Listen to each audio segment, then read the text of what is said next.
Gerakan postmodernism dan poststructuralism sebenarnya memiliki banyak sekali persamaan. Buktinya banyak tokoh-tokoh dari poststructuralism itu juga dianggap sebagai tokoh dari postmodernism. Sebut saja Jacques Derrida atau Roland Barthes. Namun keduanya itu sebenarnya bisa dibedakan dari beberapa hal, terutama dari latar belakang atau sejarah berkembangnya dua gerakan tersebut. Misalnya postmodernism yang berangkat dari modernism, yaitu gerakan filsafat maupun seni dan berhubungan juga dengan arsitektur. Sedangkan post-structuralism itu berangkat dari structuralism, yaitu gerakan filsafat dan bahasa.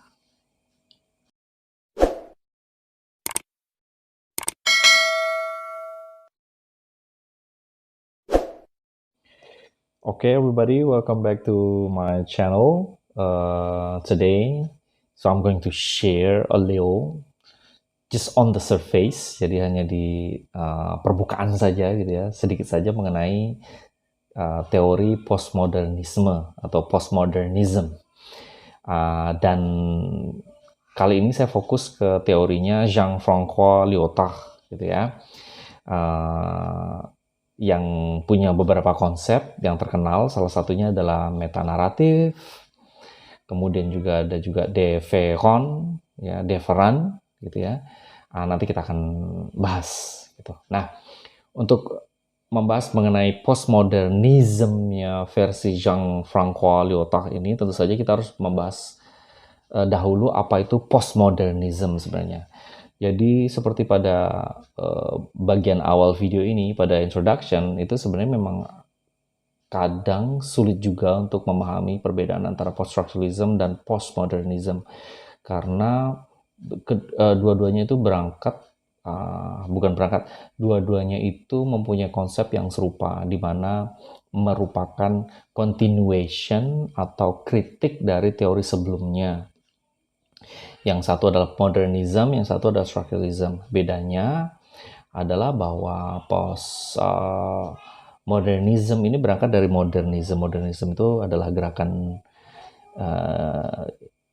yang gerakan filsafat maupun seni gitu ya, khususnya beberapa seni rupa, seni lukis, dan arsitektur. Kemudian postmodernism ini kemudian mengembangkannya. Sedangkan poststructuralism itu berangkat dari gerakan atau pemikiran filsafat, sosial, budaya, bahasa, dan sastra gitu ya. Tetapi dua-duanya ini sama-sama merupakan bentuk pemberontakan dan mempunyai konsep-konsep yang sangat serupa. Jadi bisa dikatakan perbedaan mendasar adalah titik berangkat serta fokusnya mungkin ya. Makanya kita akan mulai saja ya. Kita akan coba lihat sebenarnya kemiripannya di mana dan bedanya juga di mana. Nah, ini postmodernism ya, definisinya is a late 20th century movement in philosophy and literary theory that generally questions the basic assumptions of Western philosophy in the modern period. Jadi ada asumsi-asumsi atau pola pikir atau ide-ide yang muncul pada masa modernisme. Masa modernisme itu kurang lebih itu pada abad ke-17 sampai abad ke-19. Kemudian dikritik gitu ya, dikritisi dalam hal ini, dikembangkan maupun ditolak mentah-mentah. Sama seperti post-structuralism yang merupakan continuation from structuralism atau juga merupakan penolakan gitu dari structuralism. Kita lanjut ya. Apa itu ciri dari postmodernism gitu ya? Postmodern philosophy is characterized by broad skepticism or relativism and a general suspicion of reason. Jadi postmodernism ini menolak atau paling tidak mencurigai alasan atau kalau tidak alasan nih, penjelasan logis gitu ya. Penjelasan logis terhadap apapun. Nah, penjelasan logis atas apapun, mungkin bagi kita sekarang yang namanya logika itu penting ya. Logika itu sesuatu yang mutlak bahkan untuk digunakan dalam kehidupan kita sehari-hari untuk menjelaskan makna dari sesuatu, untuk mencari makna dari sesuatu atau memaknai sesuatu. Tetapi menurut postmodernism, logika sendiri atau reason ini sendiri itu sebenarnya diciptakan oleh kelompok tertentu. Maksudnya begini, it also broadly asserts that Western intellectual and cultural norms and values are a product of, or are in some sense influenced by, the ideology of dominant or elite groups and at least indirectly serve their interest. Maksudnya begini, misalnya secara logika dikatakan bahwa sesuatu itu salah, atau sesuatu itu benar, atau sesuatu itu buruk, atau sesuatu itu salah, atau apapun itu sebenarnya diciptakan oleh kelompok-kelompok elit. Sebut saja misalnya yang menentukan norma, itu biasanya kalangan elit dari suatu budaya atau politik. Begitu juga dengan hukum, begitu juga dengan sains. Jadi ketika mengatakan sesuatu itu salah atau benar, itu sebenarnya karena diciptakan, kemudian masyarakat menerimanya sebagai sebuah logika atau acceptable reason gitu ya. Penjelasan yang benar atau salah tentang sesuatu. Nah, ini ditolak gitu atau paling tidak dipertanyakan. Kemudian pola pikirnya seperti ini. Lebih dalam ya. There's no objective natural reality. Jadi mereka tidak percaya sama realism. No objective natural reality. Tidak ada kebenaran alamiah. Sesuatu itu otomatis benar karena memang benar. Itu tidak ada. Pasti benar itu diciptakan, disetujui, bahkan dipaksakan. Such reality is a conceptual construct, an artifact of scientific practice and language. Jadi bahasa, kemudian ada namanya praktis ilmiah, praktik ilmiah oleh masyarakat tertentu yang menyebut mereka sebagai ilmuwan, yang mempunyai kekuasaan untuk menentukan apa itu sesuatu. Makanya postmodernism ini sebenarnya mencurigai yang disebut dengan truth.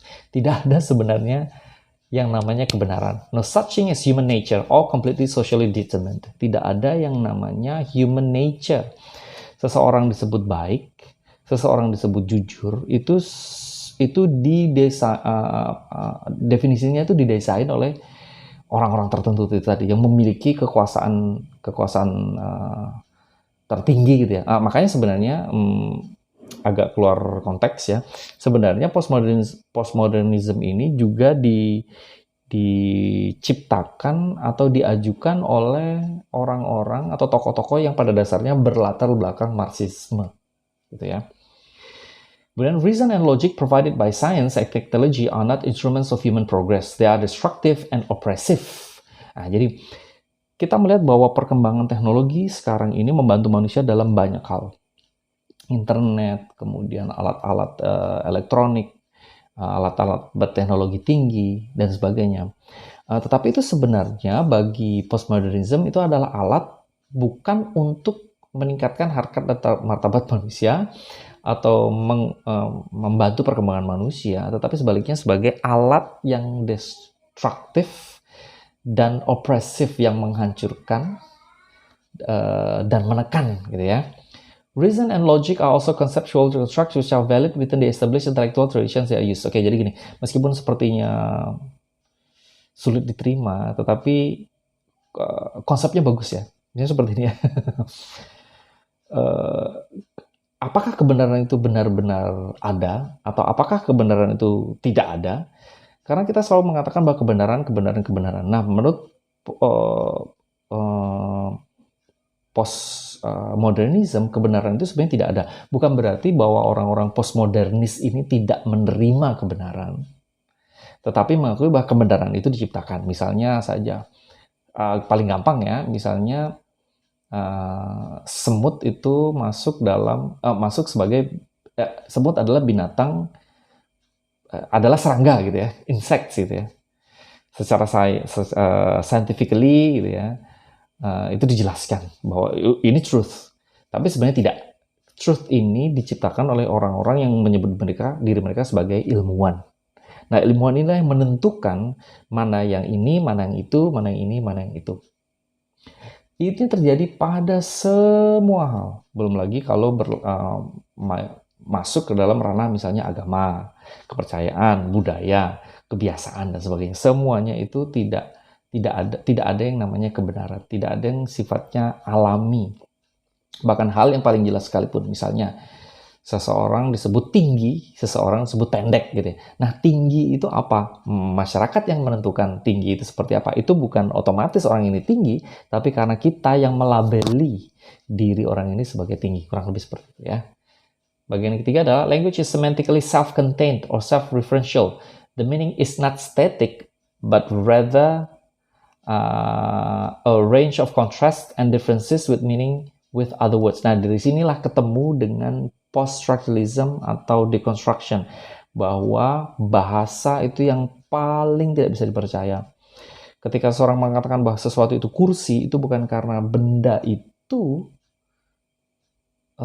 secara alami adalah kursi, tapi karena ada benda lain, yaitu meja, TV, dinding, apa saja yang bukan kursi. Jadi cara satu-satunya untuk menentukan bahwa itu kursi adalah dengan menciptakan kontras atau perbedaan-perbedaan lainnya, set of differences gitu ya. Dan itu sebabnya truth itu tidak ada, karena kursi itu ada karena kita menyebutnya kursi. Jadi kalau seseorang mengatakan bahwa kursi itu adalah misalnya motor, maka orang itu otomatis salah. Bukan karena secara alami dia salah, tetapi karena kita sudah memutuskan bahwa benda itu adalah kursi. I hope you get it ya. Oke. Nah, sekarang kita masuk ke Jean-François Lyotard ya. He argues that all aspects of modern societies rely on grand narratives, or a sort of meta-theory that seeks to explain the belief system that exists. These meta-narratives represent totalizing explanation of things like Christianity or Marxism, dominant modes of thought. Nah, jadi dunia ini terbentuk dari yang disebut dengan grand narratives. Jadi seakan-akan, kalau kita ingat ke teori formalism sebelumnya, jadi atau structuralism gitu ya, ada semacam pemikiran yang berusaha untuk menjelaskan semua hal dengan a set of structure, a set of way, a set of meaning gitu. Jadi mau budayanya seperti apapun, konsepnya seperti apapun yang ada di dunia itu sebenarnya ada grand narrative, ada satu kesinambungan, ada hal yang sama. Jadi semuanya bisa dijelaskan dengan cara ini. Karena ada grand narrative atau disebut dengan meta narrative tadi. Jadi menjelaskan misalnya apa itu Christianity, apa itu Marxism, apa itu democracy, apa itu pluralism, apa itu misalnya racism, apa itu imperialism dan sebagainya, itu semua dijelaskan dengan menggunakan grand narrative. Konsepnya ada konsep umum gitu yang bisa digunakan oleh semua orang untuk menjelaskan apapun. Ya, itu menurut Jean-François Lyotard. Tetapi Jean-François Lyotard ini malah tidak setuju dengan meta naratif. Oke, kita lanjut ya. Nah, jadi metanaratif ini mempertanyakan, mengkritisi, dan mendekonstruksi metanaratif, ya kan, by observing that the move to create order or unity always creates disorder as well. Jadi sebenarnya dikritisi pola pikir seperti ini karena beranggapan bahwa gerakan untuk menciptakan order atau kesatuan itu malah akan menciptakan disorder. Jadi bila ada sesuatu yang dilakukan untuk menciptakan keseragaman, itu yang terjadi malah disorder atau kekacauan gitu ya. Bukannya malah menjadi sesuatu yang bersatu gitu. Penjelasan seperti apa nanti kita lihat lagi. Nanti saya juga akan mencoba untuk menjelaskannya di ranah sastra ya. Instead of grand narratives, ini jadi penyelesaiannya ada seperti ini. Instead of grand narratives, which seek to explain all totalizing thought, Lyotard calls for a series of mini narratives that are provisional, contingent, temporary, and relative. Jadi gambarnya seperti ini. Misalnya membahas mengenai sebut saja yang disebut dengan rasisme mungkin ya, racism gitu ya. Racism itu apa? Untuk menjelaskan racism ini tidak bisa dengan menggunakan general narrative atau general grand thought gitu ya, all totalizing thought atau grand narrative itu tadi.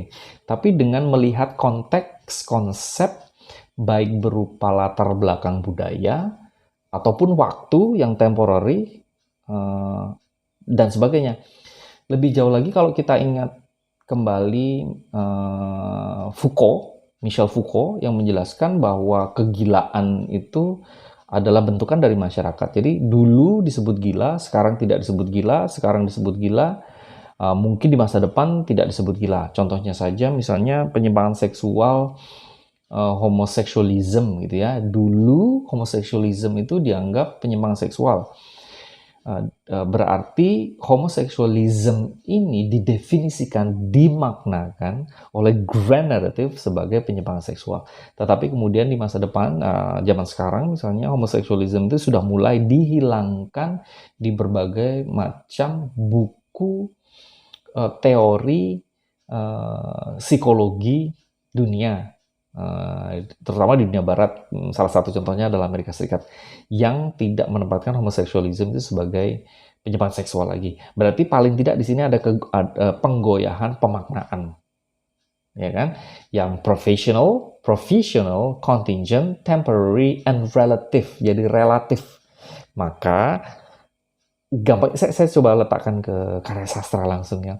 Jadi ketika kita membahas sesuatu, penilaiannya itu harus dilihat dari konteksnya, latar belakang budaya, atau apapun yang ada di dalam sebuah karya sastra itu sendiri. Jadi kita tidak bisa menggunakan pola pikir kita, pola pikir yang ada di masyarakat ini, kemudian kita masukkan ke dalam karya sastra. Fenomenon yang ada di dalam karya sastra itu harus dianalisis di situ juga. Merujuk kepada apapun yang bisa kita dapatkan di dalam karya sastra itu. Karena pemaknaannya harus bersifat professional, contingent, temporary, and relative itu tadi. Lyotard then provides an argument for the postmodern breakdown of or fragmentation of beliefs and values instead society unified under a grand narrative. Jadi harus sangat disesuaikan dengan keadaan latar belakang budaya, pola pikir, pemikiran, nilai-nilai, values, atau time, ya, era gitu kan, era dan sebagainya. Maka akan didapatkan pemaknaan baru. Jadi sebenarnya ya bisa dikatakan cukup serupa dengan deconstruction ya. Cuma kalau kita ingin menggunakan teori ini di dalam menganalisis sebuah karya sastra, ya kita sebutkan mana itu meta naratifnya gitu kan, meta naratifnya, dan kita breakdown menjadi fragmentation of beliefs and values tadi. Nah, kemudian ada namanya different. I don't know how to pronounce it, I'm sorry. Konsep different selain meta naratif tadi. It exists when there are no agreed procedures or what is different, be it an idea or aesthetic principle or a grievance to be presented in the current domain of discourse. Jadi ada different ini ketika tidak ada prosedur yang disetujui bersama tentang apa itu sesuatu yang berbeda. Jadi gini, saya baca lagi. The correct sense of a phrase cannot be determined by a reference to reality, since the reference itself does not fixed sense, and reality itself is defined as the complex of competing senses attached to a referent. Therefore, the phrase event remains indeterminate. Misalnya kita menggunakan permainan bahasa saja lah ya. Misalnya kita idiom atau apa namanya saying gitu ya, atau proverbs gitu ya. Sekali sekali dayung 2-3 pulau terlampaui. Di sini pemaknaannya akan sangat goyah karena di situ kan tidak apa namanya saying ini kan, proverb ini kan tidak berhubungan dengan kejadian nyata, tidak berhubungan dengan reality di situ. Ini adalah pemaknaan yang disetujui gitu kan oleh masyarakat bahwa ini berarti ini berarti ini. Padahal referensinya di situ dayungnya tidak merujuk kepada dayung yang benar, dayung yang sesungguhnya, pulaunya juga tidak ada. Dan ini bisa dikacaukan lagi. Ya, hampir serupa dengan dikonstruksi ya. Jadi dikacaukan lagi sehingga menjadi pemaknaan yang nol. Jadi tidak ada persetujuan tentang apa itu sebenarnya maknanya. Dan ini bisa dimainkan di banyak bahasa yang digunakan dalam karya sastra, dalam novel gitu ya, di mana banyak kata-kata itu yang sulit sekali dicari pemaknaannya. Jadi digantungkan seperti itu karena dipertanyakan, dikritik gitu ya, untuk menunjukkan bahwa truth does not exist.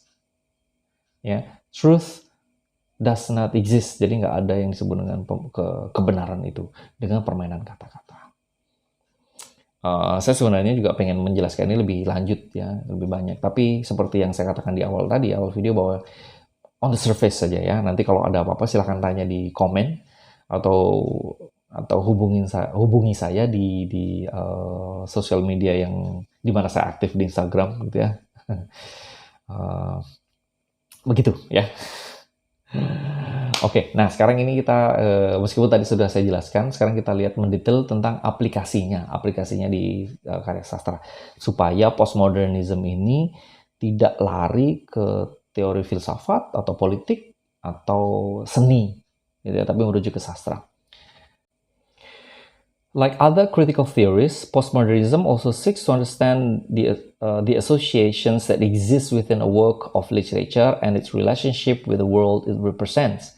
Literary critics often use the written words as an instrument to critically analyze the workings of the world to varying degrees.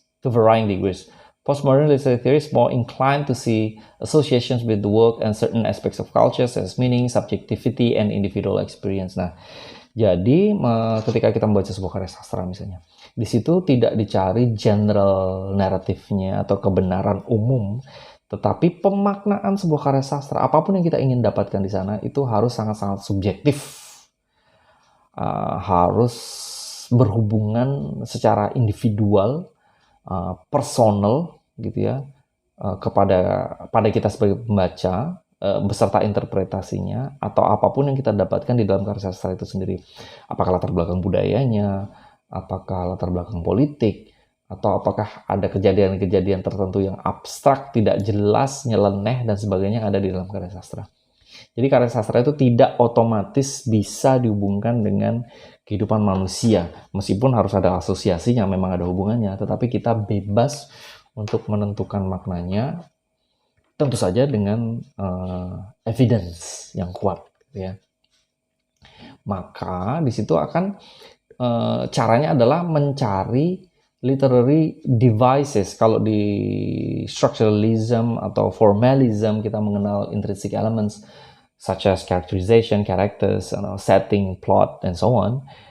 For postmodernism, they have what we call as metafiction, parody, unreliable, fragmented, and non-linear narration. Jadi selain dari kita yang menggunakan teori postmodernism itu sendiri, banyak juga karya sastra yang memang ketika dibaca itu sudah tahu kalau ini postmodernism, karena cirinya itu adalah narasi yang non-linear atau fragmented, acak adul, nggak berhubungan gitu kan. Tokoh yang nggak bisa dipercaya, jadi kita tidak bisa bilang mana itu protagonis, mana itu antagonis. Itu sangat postmodernism. Kemudian menggunakan parodi itu berarti mengimitasi, meniru karya sastra lain atau karya-karya lain, tapi kemudian membuatnya lucu gitu. menjadi semacam joke gitu kan. Berarti ini kan ini yang kita cari, gitu kan. Kemudian kita akan dapatkan makna dari pencarian itu tadi. Jadi dijelaskan bahwa bagaimana cara kita mendapatkan pemaknaan dari sebuah karya sastra tersebut. Gitu. Oke, thanks. And question? Oke.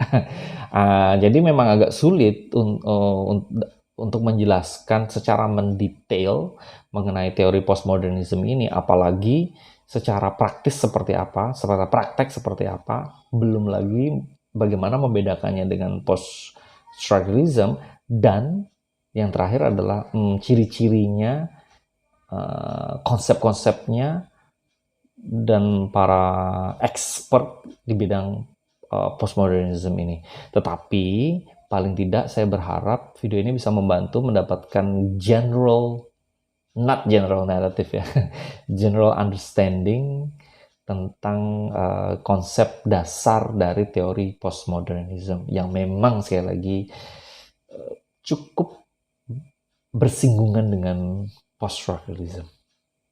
Okay, I do really hope that you can get something from this video. But if you don't, please don't hesitate to ask, to type the comment in the comment section to ask anything. Please, I would love to reply as soon as possible. Ya.